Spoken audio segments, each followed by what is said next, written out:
Buenas tardes para todos y todas. Espero que se encuentren muy bien. El día de hoy vamos a hablar con Alejandra Roballo y Verónica Turiz. Mientras se van conectando y nos van confirmando si escuchan y si ven bien, voy a recordarles cómo es el proceso para tener nuestros servicios. El primer paso es ingresar a nuestra página web www.duelocontigo.org. Allí les va a aparecer el panel inicial en donde van a registrar sus datos y posteriormente un psicólogo se va a contactar con ustedes a la mayor brevedad posible para así realizar la valoración y comenzar con el acompañamiento según las necesidades de cada persona. Este link se los vamos a dejar en los comentarios para que sea más fácil acceder. La atención no tiene ningún costo, es totalmente gratuita, sin embargo, contamos con el apoyo de ustedes y si desean apoyarnos lo pueden hacer a través de la plataforma de Baki. Les vamos a dejar también el link en los comentarios. Allí pueden hacer un financiamiento colaborativo, lo cual lo pueden hacer a partir de los 9,000 pesos. Muchísimas gracias.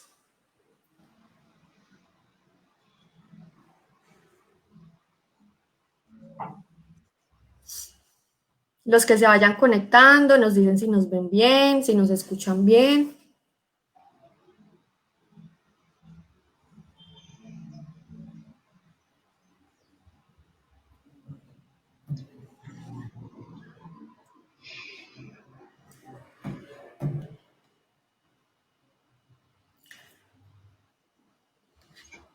Bueno, yo creo que podemos ir comenzando. En la actualidad estamos viviendo una situación que ha sido totalmente inédita para todos, una pandemia que nos ha puesto de cara con la situación y las posibilidades de enfermar y morir, cuyas medidas para enfrentarla nos han implicado diferentes cambios totalmente radicales y múltiples pérdidas en nuestra cotidianidad, que han puesto grandes vulnerabilidades tanto a nivel individual como social. Entre las áreas de la vida afectadas por esta pandemia tenemos las experiencias con la enfermedad, con la muerte y el duelo, que se presentan en unas condiciones que tienen unas características muy particulares y que influyen en la manera en cómo se vivencia la muerte de un ser querido y por tanto va a afectar o va a dificultar la elaboración del proceso de duelo.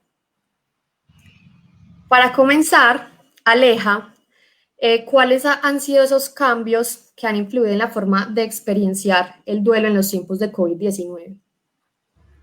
Bueno, buenas tardes, Cami. Buenas tardes para todos los que nos están viendo.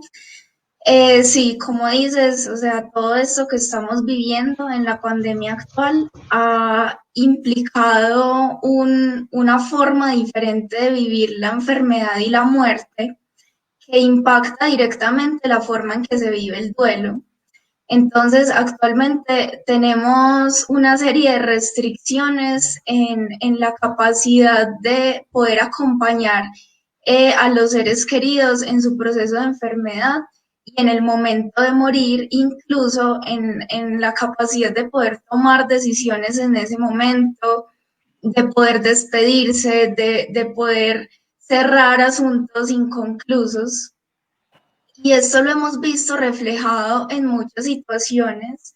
Entonces, por ejemplo, hemos podido ver que las familias a veces deben dejar a sus seres queridos en una sala de urgencias o de UCI sin poder estar ahí acompañando y siendo en algunas ocasiones la última vez que los ven.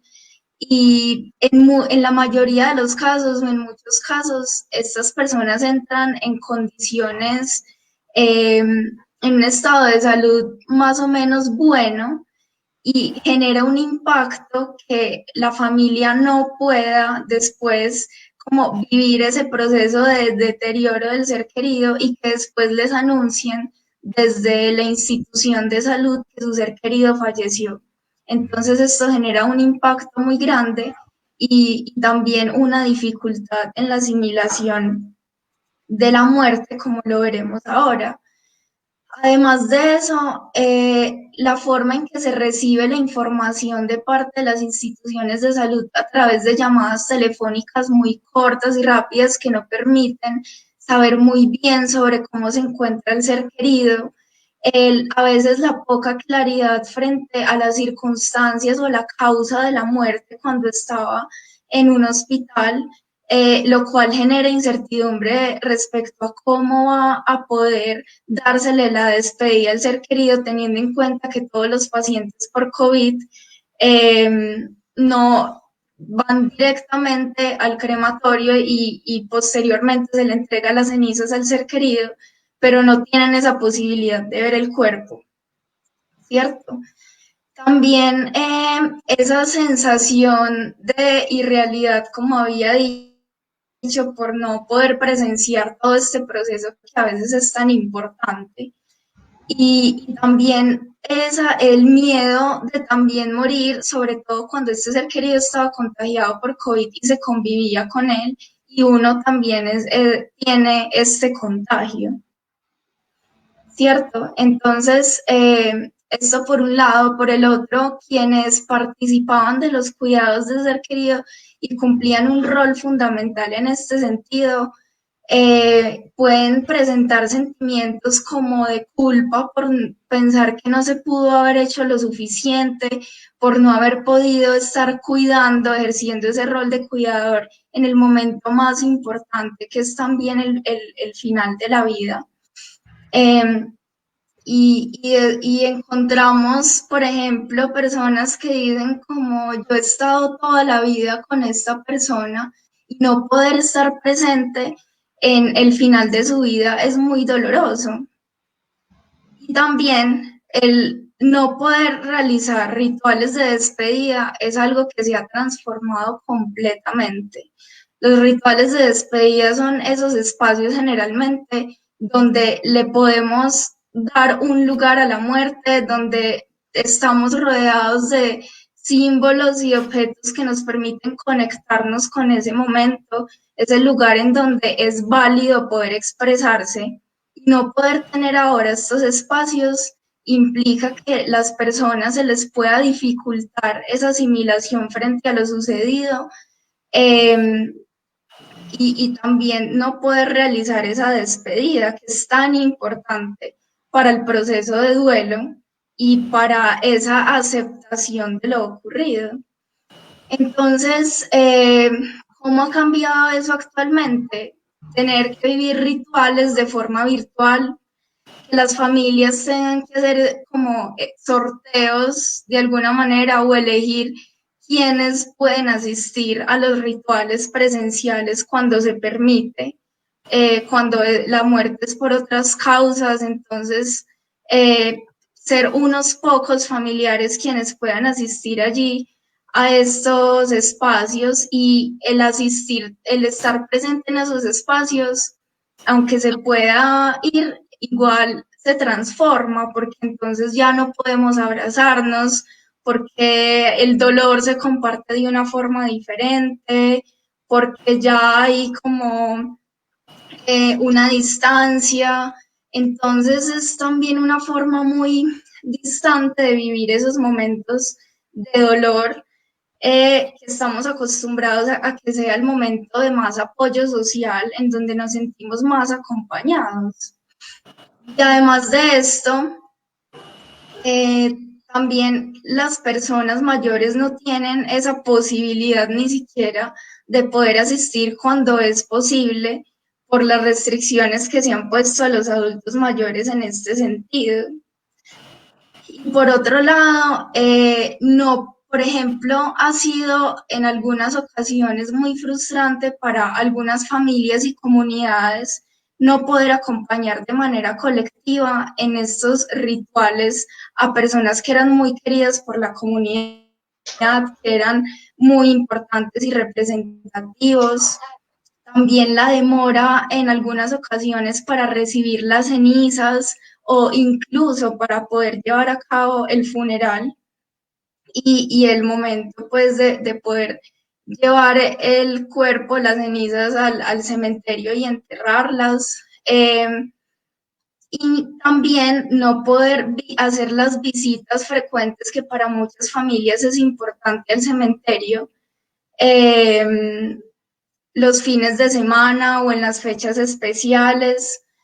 Entonces, todo esto influye en esa forma en que se vive el duelo y genera a veces muchos sentimientos de culpa en la familia por no poder realizar esas despedidas como hubieran querido y ahora se trasladan a tener que vivirlas de una forma virtual. Muchos han expresado lo impactante que es incluso ver una iglesia vacía solamente con el ataúd o con las cenizas de la persona.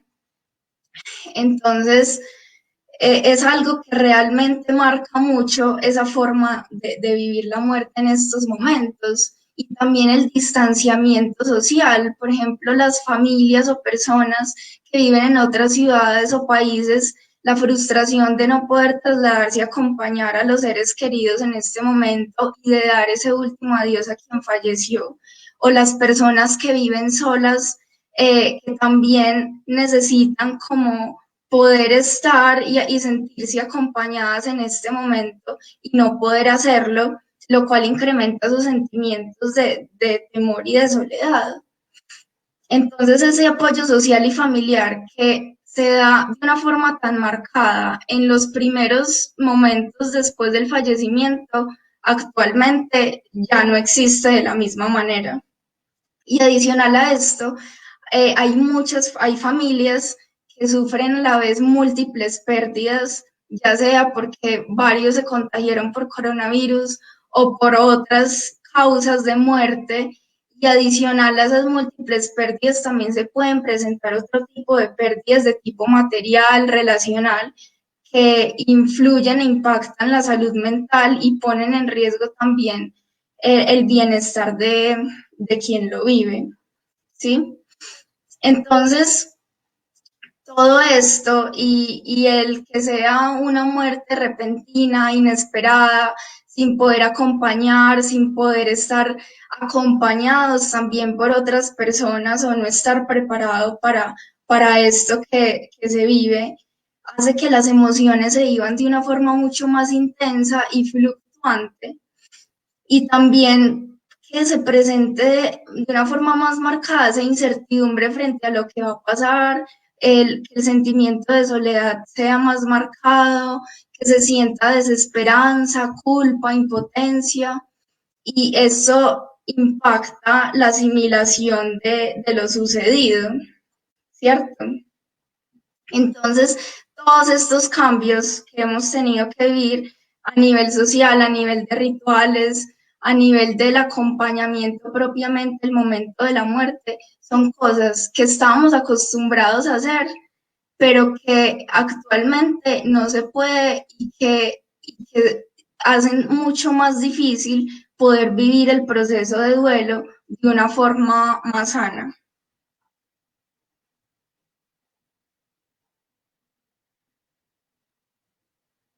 Bueno, entonces, mientras Cami logra volver a conectarse, les quiero contar también específicamente cómo se impacta el proceso de duelo a raíz de todos estos cambios que se están viviendo.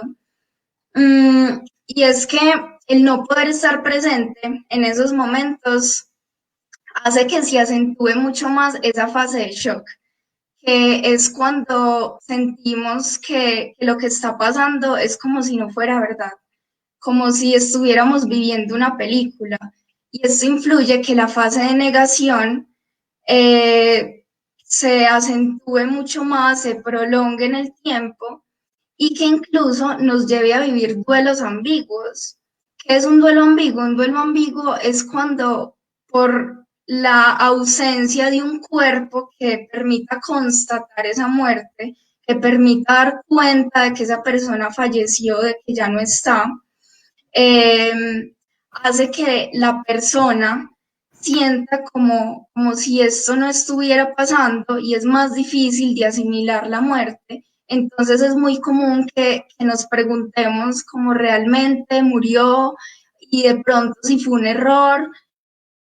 Entonces, se caracteriza precisamente por eso, por sentir que eso es como una irrealidad y se mantiene la esperanza de que la persona regrese, incluso llegando a pensar que la persona está de viaje y que en algún momento va a volver. Y esto puede desembocar en algún momento en un duelo patológico. Que nosotros el duelo patológico no lo vemos como un trastorno mental, sino como una dificultad que puede desembocar en trastornos mentales como depresión, como trastornos de pánico, incluso en problemas cardiovasculares y también en niveles de estrés agudos que pueden pues representar un riesgo para la salud mental de la persona. ¿Sí?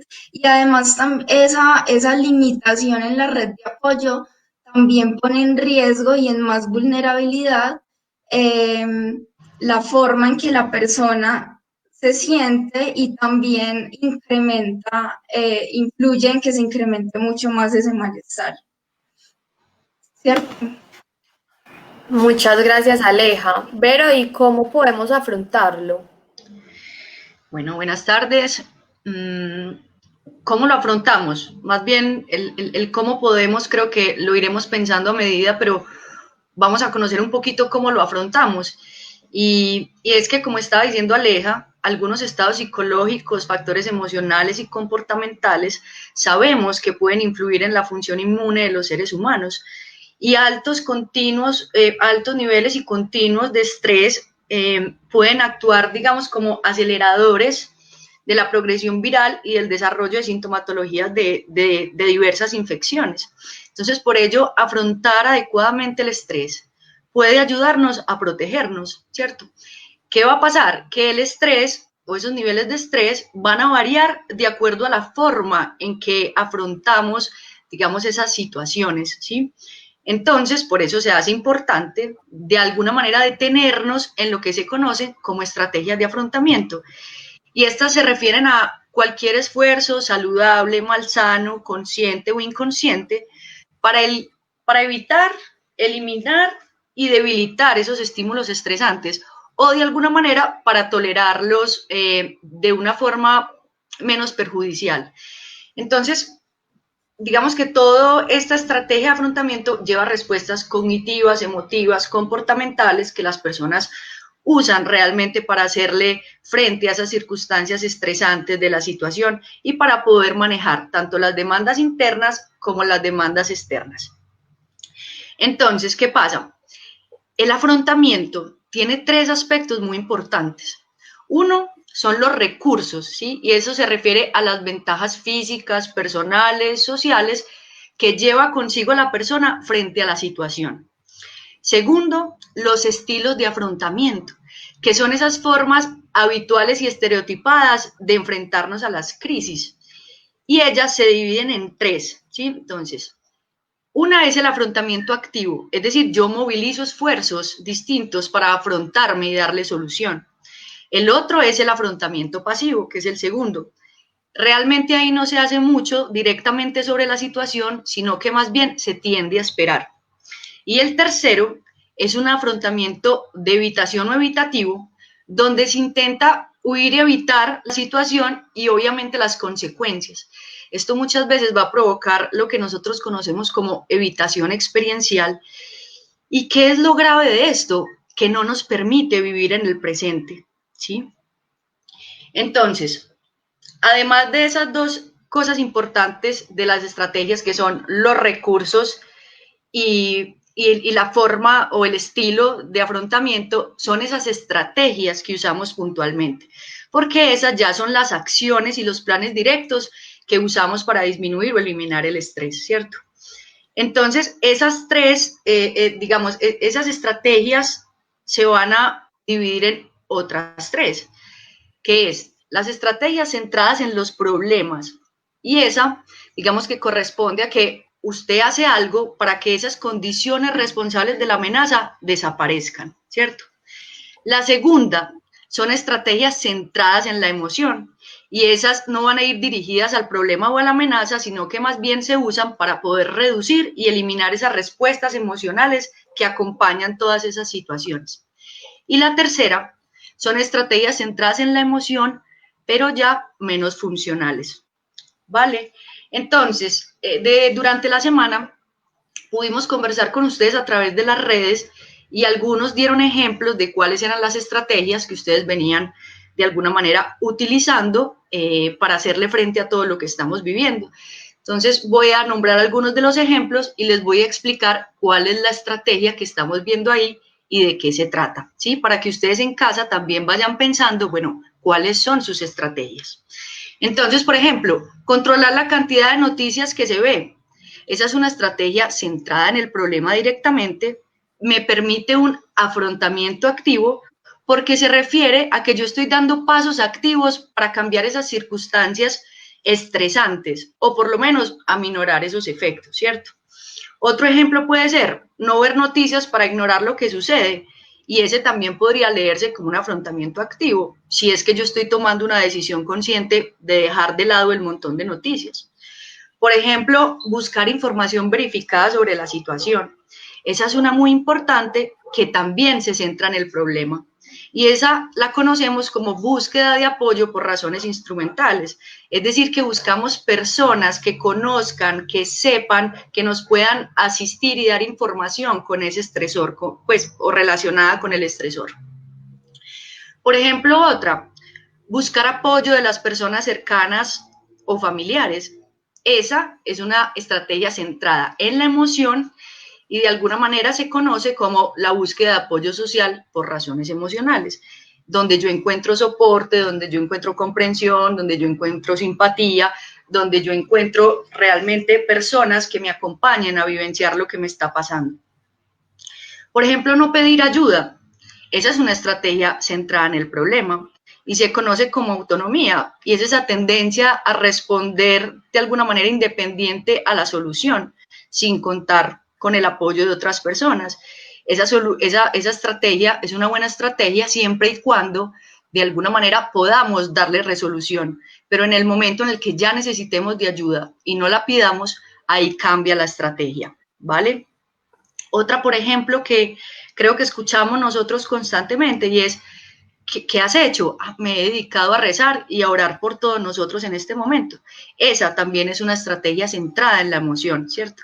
Que se conoce como volcarse en la religión y sirve como apoyo emocional y es muy importante porque va a servir como vehículo para que esas personas en algún momento posterior puedan hacer una reinterpretación positiva de todo lo que está pasando. Otra también que escuchamos mucho y que creo que habían escrito era ver películas, pintar, leer, hacer ejercicios. Y aquí quiero ser muy puntual y es que toda actividad con el fin de distraernos, consciente o inconscientemente, va a ser una estrategia centrada en la emoción menos funcional. ¿Y por qué menos funcional? Porque finalmente son actividades que nos distraen y nos alejan o evitan pensar en ese estresor directamente, en podernos de alguna manera acercar de manera activa al problema, ¿sí? O por ejemplo, esta otra que creo que de pronto no nos la han dicho, pero la hemos visto y es constantemente como, no, el coronavirus no existe, o eso es un invento, o a mí si me pasa, pues yo creo que no me mataría ni me pasaría nada, o a mí se me olvida a veces el distanciamiento, o no me pongo el tapabocas, ¿cierto? Y esa parece ser una estrategia centrada en la emoción también menos funcional, y que creo que es importante nombrarla porque realmente muchas veces nos acercamos de esa forma, pero la mantenemos y eso es lo que la convierte en menos funcional, porque la negación de alguna manera nos permite de alguna manera irnos acercando al estresor, pero nos tiene que ir permitiendo ese afrontamiento activo y si nos quedamos en negación, como por ejemplo decía Dora Leja, que es muy común que en este momento las personas que han padecido algún fallecimiento de un familiar les cueste mucho y queden en una etapa de negación prolongada, ¿sí? Porque no hay una prueba de realidad en ese caso. Y hay otra también que me gustó mucho de Instagram, y era que una persona puso intentar ver la situación con perspectiva. Esa es otra sentada en el problema y se llama la reinterpretación positiva y crecimiento, y es poder ir de alguna manera reduciendo el estrés poco a poco y tratando de hacer transacciones con el tema para que en algún momento de alguna manera no veamos todo como en un túnel y todo es negativo o todo de alguna manera se sale de control. Entonces, es importante que sepan que todas esas estrategias no son buenas ni malas, simplemente a las personas hay unas que les funcionan de mejor manera o en algún momento son ineficaces, ¿cierto? Sin embargo, ¿qué pasa? Que en general se conoce como que el estilo de afrontamiento activo, centrado en la solución de problemas, con confrontación, con un manejo adecuado de las propias emociones, de la expresión de ellas, abierto a la búsqueda de apoyo, información, pues digamos que van a ser estrategias que se convierten en factores protectores y que de alguna manera se relacionan con un mejor nivel de salud. Entonces, digamos que lo mismo pasa con los duelos, así como con cualquier situación que constantemente nos está pasando, solamente que no somos conscientes, pues pasa exactamente lo mismo con los duelos. Y encontramos que, o por lo menos las personas que se conectan con nosotros, deciden contactarnos y permitirse afrontar de alguna manera esta experiencia, a nosotros nos genera una pregunta y es, bueno, ¿qué es lo que hace que estas personas lo hagan? ¿Qué es lo que las convierte de manera tan especial para que toquen la puerta en ese momento? Porque si bien entienden que es un momento supremamente doloroso, sienten que hay que pasar por ahí para poder transformar y para poder caminar en el duelo. Entonces, aunque se sienten que no son lo suficientemente capaces para atravesar por esto, sí tienen una capacidad desarrollada de autocuidado que sin ninguna duda pues es un buen indicador en salud mental. Y bueno, creo que ahí le doy un poquito de respuesta, Cami, a lo que me preguntaste. Muchísimas gracias, Vero. Aleja, te pregunto específicamente qué estrategias podemos usar en estos tiempos. Sí, claro, y de hecho a esa la quiero unir a esta pregunta que está apareciendo en pantalla de cómo logramos entonces ahora la aceptación de la muerte. Y es que hay varias cosas que podemos hacer actualmente para prevenir afectaciones en salud mental que no reemplazan los rituales tradicionales ni la forma en la que estamos acostumbrados a vivir la muerte, pero que nos pueden ir ayudando a tramitar esa muerte y ese dolor, y que no, pues sí nos brinda las herramientas. Entonces, varias cosas que nosotras recomendamos generalmente. Una es, por ejemplo, el uso de herramientas tecnológicas y digitales para poder despedirse de ese ser querido antes de su muerte, poder tener la oportunidad de alguna manera de hacer esa despedida, de cerrar asuntos inconclusos, de poder decir esas cosas que necesitamos decir para quedar tranquilos, en la medida de lo posible, ¿cierto? Lo otro es poder también convocar a familiares y seres queridos a realizar rituales de despedida alternativos, también haciendo uso de las herramientas digitales. Entonces, por ejemplo, si vivimos en nuestro hogar con personas pues asociadas a este ser querido, podemos destinar un lugar de la casa que sea un rincón del recuerdo, y en este rincón del recuerdo poner fotos de esa persona, ponerle flores, objetos que sean importantes relacionados con esa persona, velas, pues ya depende como de cada familia y de cada persona, pero puede ser un lugar destinado precisamente a conectarse con esa persona mientras se logra hacer el ritual. Y, por ejemplo, si aún se conservan las cenizas porque no se ha podido realizar el ritual, el funeral, ponerlo en este rincón y tener ese espacio ahí de conexión con ese ser querido. Otra cosa que recomendamos muchas veces es hacer una caja de los recuerdos. Entonces, destinar un baúl, una cajita que se pueda decorar, en donde se puedan meter fotos, donde se puedan meter también objetos de esta persona, cartas, todo lo que para nosotros sea significativo en relación a esa persona, ¿cierto? Es algo que podemos construir incluso en familia y también es muy útil cuando hay niños y adolescentes que ellos puedan participar de la elaboración de estos espacios y de estas cajas también. Hay otro que también nos gusta mucho y es el libro o la película de la vida de. Entonces un libro puede ser armar un álbum en familia con fotos de esa persona, cada uno escribir mensajes que le queramos decir a esa persona o anécdotas que eran muy significativas. Hacer como algún tipo de álbum que relate esa biografía de quien falleció pero en relación al vínculo que tenía con nosotros.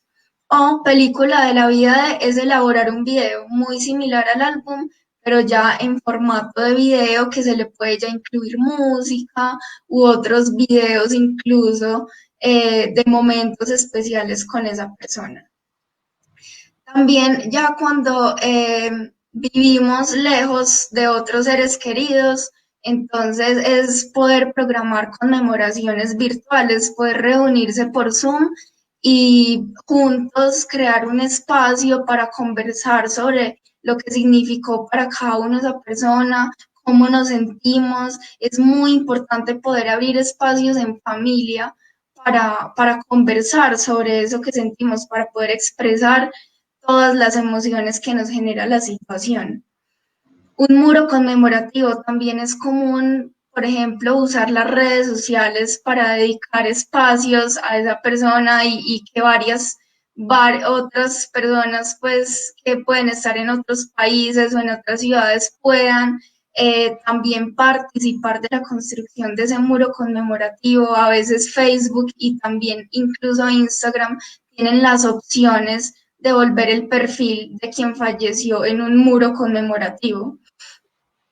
También se pueden realizar juntos en familia actividades que para esa persona eran importantes, entonces vamos juntos a cocinar ese plato favorito de esa persona o nos vamos a sentar todos a jugar ese juego de mesa que nos convocaba a veces en torno a ese familiar o a ese ser querido, ¿cierto? Entonces poder realizar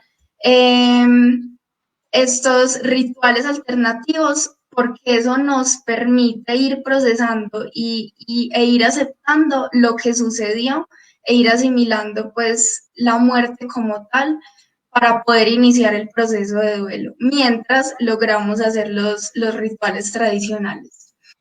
Otra cosa es mantener las redes de apoyo, esto es fundamental, así no nos podamos ver, poder estar en contacto con las personas, poder sentirnos acompañados, para uno acompañar a otro no tiene que estar físico, sino llamar, preguntar, ¿necesitas algo?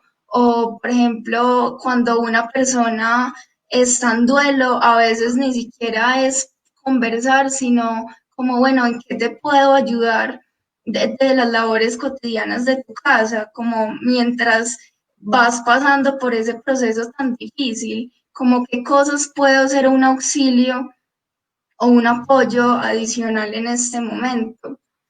Y también poder conversar en la casa sobre la muerte, o sea, más allá de cómo nos sentimos por la muerte de ese ser querido, es también preguntarnos por nuestra propia muerte, sobre cómo nos gustaría vivirla, qué sería importante para nosotros en este momento, poder anticipar para que si en algún momento, para cuando ese momento llegue, sea más fácil actuar y la angustia también sea mucho, mucho más reducida, porque cuando nosotros ya sabemos qué queremos, sabemos qué quiere el familiar o el ser querido, va a ser mucho más fácil poder actuar en ese momento.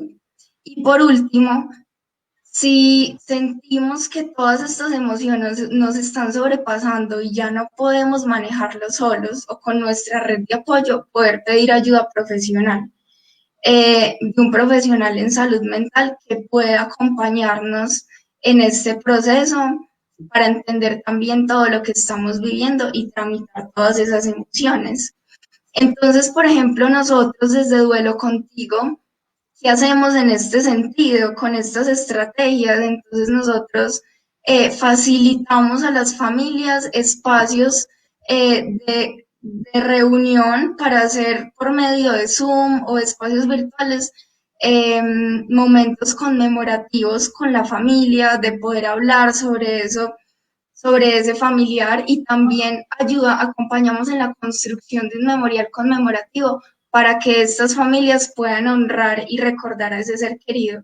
Y todo esto son estrategias que le van permitiendo a las personas ir asimilando y procesando la muerte del familiar o del ser amado. Y incluso a veces son las mismas personas quienes son súper creativas y logran construir cosas muy propias y súper bonitas en compañía de nosotros, pero hacen uso de sus propias herramientas y habilidades para crear esos memoriales que les van permitiendo como construir la memoria de esa persona que ya no está. Entonces, eso es lo que nosotros les queremos recomendar, porque es importante no esperar a que todo esto pase para hacer algo, sino poder ir haciendo cosas que nos van permitiendo ir asimilando y tramitando mientras logramos llegar a lo que se ha hecho tradicionalmente. Aleja, muchas gracias.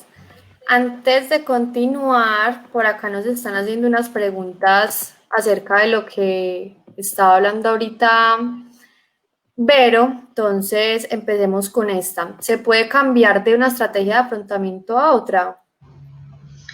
Cami, sí, claro que sí. De hecho lo hacemos constantemente.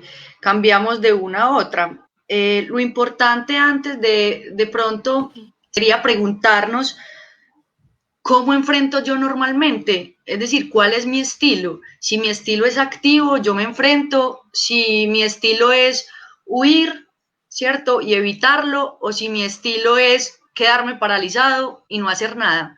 Esa es una primera pregunta que nos podemos responder, ¿cierto? La otra pregunta después de esta es, bueno, ¿cuál es mi caja de herramientas según mi estilo de afrontamiento? Entonces ahí nos podemos preguntar realmente cuáles son normalmente esas estrategias para que se den cuenta que normalmente fluctuamos y cambiamos las estrategias dependiendo de la situación que se nos presenta. Y la salud mental está relacionada con la flexibilidad que yo le puedo dar a las mismas, ¿sí? Entre más rígida sea mi forma de enfrentarme, más me va a costar enfrentarme a cambios nuevos. Mientras más flexible sean el uso de ellas, pues más fácil me voy a poder ajustar a la situación. Entonces, por ejemplo, yo en un momento se me estaba haciendo muy difícil de pronto tomar conciencia de lo que estaba pasando, pero resulta que pasó algo cerca de mí o algún familiar y yo activo de alguna manera mi estrategia centrada en la emoción, ¿cierto? De aceptación.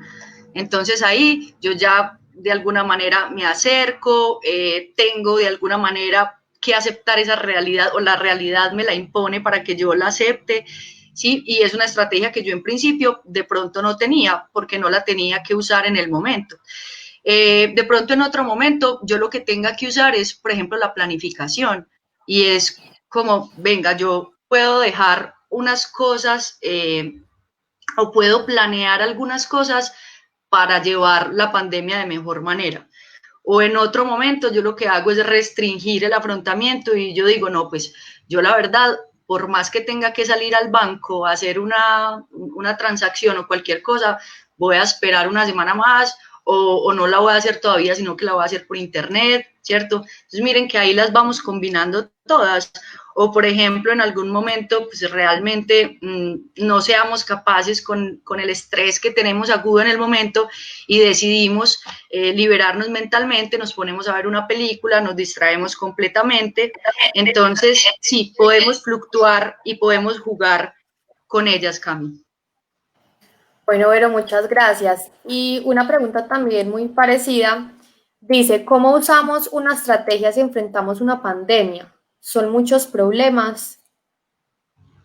Cami, mira, si nos ponemos a pensar en el día a día, en la cotidianidad, nos enfrentamos a un sinfín de situaciones que nos exigen tomar posición en ella. Tal vez no sean nuevas o tal vez no somos conscientes de ellas, pues también constantemente. Entonces, primero quiero decir es que de alguna manera hacemos esto constantemente, ¿sí?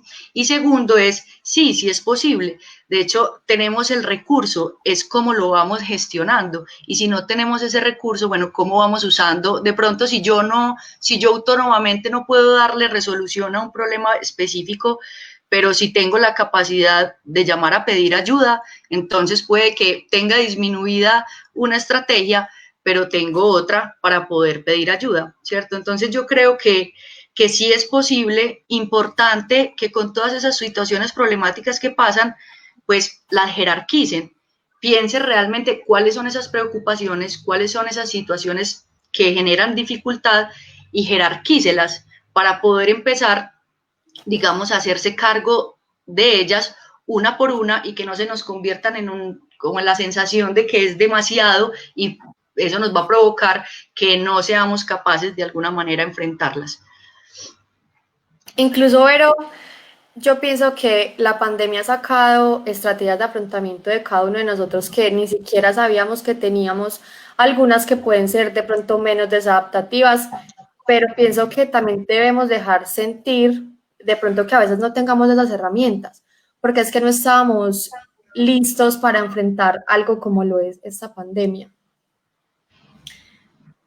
Bueno, pero otra preguntita para ti. Con todo esto que estamos viviendo, quisiera hacer una reflexión o alguna invitación para ya cerrar este espacio. Sí, bueno, todos estos factores que estamos vivenciando hoy pueden influenciar en gran medida el tipo de duelo y la forma en que se va a elaborar. Es decir, que la forma de enfermar, cómo se vive el final de la vida y cómo se da la experiencia de morir influyen directamente en nuestros procesos de duelo, ¿sí? Y digamos que en este momento, como Aleja lo dejó claro, esto varía ostensiblemente a la forma habitual que lo hacemos, ¿sí? Entonces estas emociones propias van a ser más intensas, adicional, pues vamos a encontrar el malestar por todas estas restricciones, por la contingencia en general, porque tampoco sabemos qué va a suceder, por las múltiples pérdidas temporales o no que hemos venido viviendo. Entonces creo que todo esto de alguna manera sí puede dificultar un poco más la elaboración del duelo y requiere de alguna manera pues que también nosotros, como dijiste ahora, Cami, pues saquemos de alguna manera lo mejor de sí en compañía de los nuestros y podamos hacerle frente. Y es que definitivamente estamos viviendo un momento único y el momento en sí mismo nos invita a la reflexión. Y si decidimos detenernos para esto, lo que vamos a encontrar es una oportunidad de reflexión existencial y nos va a posibilitar pensar más que incluso en la muerte, es en el más acá, en la vida, en nuestros vínculos, en qué significan estas pérdidas, en el sentido de la vida y finalmente, creo yo, en nuestra propia existencia, ¿sí? Entonces, transitar, decidir vivir el dolor, decidir enfrentar el proceso de duelo son habilidades más grandes que las psicológicas y venimos equipados para afrontarlo. Sin embargo, son experiencias que definitivamente no se procesan, no se viven y no se resuelven solas, ¿sí? Es decir, que se tiene que trabajar en torno a ellas. ¿Y cómo lo trabajamos? En principio, con sentido común. Permítase estar como está, no como debería estar, sino como se siente, ¿sí? Y en segundo lugar, permítase la experiencia del sufrimiento. que creo que es todo lo contrario a mostrarnos fuertes o a rápidamente decir, no, es que tenemos que seguir porque la vida sigue, sino que más bien detengámonos, precisamente aprovechemos estos procesos de duelo para ir hacia el interior de nosotros y poder mirar realmente qué es lo que necesitamos, qué es lo importante de la vida, ¿sí? Entonces, por eso nuestra invitación definitivamente es darle cabida a la muerte en nuestras conversaciones, ¿sí? Para usted, ¿qué es importante tener presente o que no le falte al momento de su muerte? ¿Sabe cuál es su propio deseo, el de sus personas o seres cercanos y queridos? ¿Se ha preguntado qué lo dejaría usted más tranquilo si le toca afrontar la muerte de un ser querido o incluso su propia muerte en estos momentos? Yo creo que en función del duelo y de esto que hacemos como Duelo Contigo, precisamente en este instante es necesario abrirle cabida a la muerte y con ello pues a reflexionar sobre nuestras vidas en este preciso instante. Bueno, y por acá hay otra pregunta que dice, ¿por qué le temo más a que un ser querido se enferme que a mí misma? ¿Qué podemos decir de esta pregunta?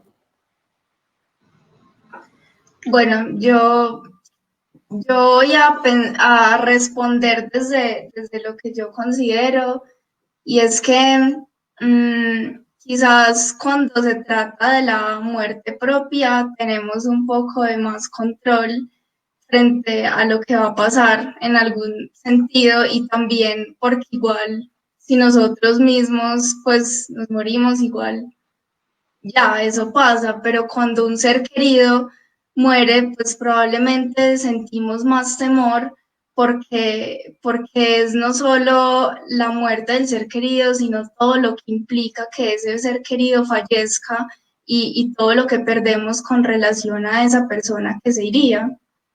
No sé, Vero, si lo quieres complementar. No, sí, creo que va por la misma línea. A veces, e incluso no quiero que de pronto lo que voy a decir suene a que de alguna manera no es importante ocuparnos de nuestros seres queridos, sino que de alguna manera yo siento que a veces vivimos más preocupados por los otros, vivimos preocupados en otros tiempos y se nos hace difícil pensar en nosotros en el presente. Y de alguna manera yo siento que cuando el cuidado de sí empieza desde lo más íntimo, creo que va tocando esas otras esferas. Entonces, la invitación de pronto es a, bueno, tal vez con esas preguntas que nos hacemos frente a nuestros seres queridos, si nos las hacemos a nosotros mismos, podemos de pronto vivir un poquito de manera más consciente, de pronto acercándonos un poquito más a la realidad y no a nuestra realidad simplemente, y de alguna manera creo que eso nos permitirá ocuparnos de mejor manera también de nuestros seres queridos, no poniendo la preocupación en sí, sino realmente, bueno, cómo yo puedo ayudarle, cómo puedo yo acompañarlo, no solo dejarlo en la preocupación. Pero sí creo que cuando aparecen las preguntas por los otros, también es importante hacernos de alguna manera esas mismas preguntas hacia sí mismos. Muchas gracias, Vero y Aleja. Bueno, entonces, ya para finalizar, les recordamos que para solicitar el servicio deben entrar a nuestra página web www.duelocontigo.org. Allí registran sus datos y nos comunicaremos con ustedes luego de esto. También, al ser un servicio gratuito, recibimos el apoyo de todos ustedes por medio de la plataforma Baki. Pueden hacer un aporte desde 9,000 pesos. Les agradecemos mucho que nos hayan acompañado en este momento, en este live. Y los invitamos a que estén muy pendientes también, que el 15 de agosto vamos a estar hablando del duelo en niños. Bueno, cada vez vamos aprendiendo más de estas herramientas. Muchas gracias de verdad por la participación y que tengan una buena tarde. Bueno, antes de finalizar, también les agradecemos por esos mensajes que nos han estado escribiendo en los comentarios. Mauricio Taborda nos dice muchas gracias por esta iniciativa tan valiosa y tan necesaria en este tiempo. Todo mi reconocimiento y gratitud.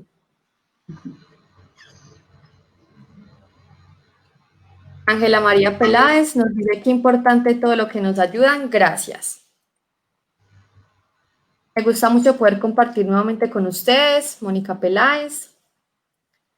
Nat Arango nos dice qué forma tan linda como hablan.